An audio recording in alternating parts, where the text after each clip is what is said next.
ቁርአንን በብዙ መንገዶቹ የሚናገረውን ነገር ያስተዋለ ሰው ወደ ኸይር ስራ እንዴት አድርጎ ሰዎችን እንደሚገፋ ያስተውላል። ከዛ ውስጥ አንዱ አላህ ጀዛእን የሚሰጠው በምንም ነገር ሳይሆን በስራ ላይ እንደሆነ አላህ ይናገራል። የአላህ ረሕመት ሆኖ ጀዛኡ ለአንድ ሰው የሚሰጠው በስራው ነው። ይህ ማለት በእውቀቱ አይደለም ማለት፣ ይህ ማለት በዘሩ አይደለም ማለት ነው። ይህ ማለት ከሰዎች ዘንድ ባገኘው ታዋቂነት አይደለም፣ ተሰሚነት አይደለም፣ ሰዎች ላይ በፈጠረው ተጽዕኖ አይደለም፣ በስራው ብቻ ነው። ይህን አላህ ተባረከ ወተዓላ እየተናገረ ወላ ቱጅዘውነ ኢላ ማ ኩንቱም ተዕመሉን ስትሰሩ የነበረውን እንጂ አትመነዱም ይላል። ስለዚህም አንድ ገፊው ነገር ወደ ኸይር ስራ እንድንገፋ የሚያደርገን የምንሰራትን ነው የምንመነዳው። ማንም የሰራውን ማንም አይመነዳም። እያንዳንዱ የስራውን የናፈቀውን የተመኘውን ሳይሆን የስራውን ነው የሚመነዳው። አላሁ ሱብሓነሁ ወተዓላ አሁንም ስራዎቻችንን እንደሚያይ እየተናገረ እኔ እመለከታቸዋለሁና ስራችሁን እመለከታለሁና ኸይረ ስራ ስሩ በማለት አሁንም ግፊ ያደርጋል። እንዲህ ይላል እኒ ቢማ ተዕመሉነ ዓሊም፣ እኔ እናንተ በምትሰሩ ስራ አዋቂ ነኝ ሲል አላህ ተባረከ ወተዓላ ይናገራል። ሌላው ወደ ኸይር ስራ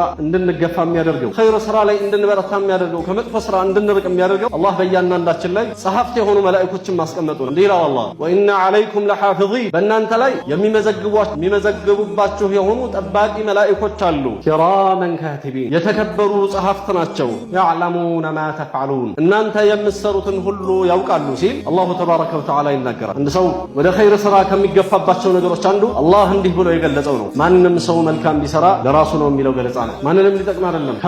ከማንም ጥቅም ጋር አይገናኝም። የሱ ኸይር ስራ ለራሱ ብቻ ነው። አንድ ሰው ኸይርን ቢቆምበት ቢተገብረው ለራሱ ነው። መን ዓሚለ ሷሊሐን ፈሊነፍሲህ፣ አላህ ሱብሓነሁ ወተዓላ መልካምን የሰራ ሰው ለራሱ ነው። ወመን አሳአ ፈዐለይሃ፣ ክፉም የሚሰራም ሰው በራሱ ላይ ነው ያ ክፉ የሚሰራው ይላል አላህ ተባረከ ወተዓላ በተከበረ ቃሉ።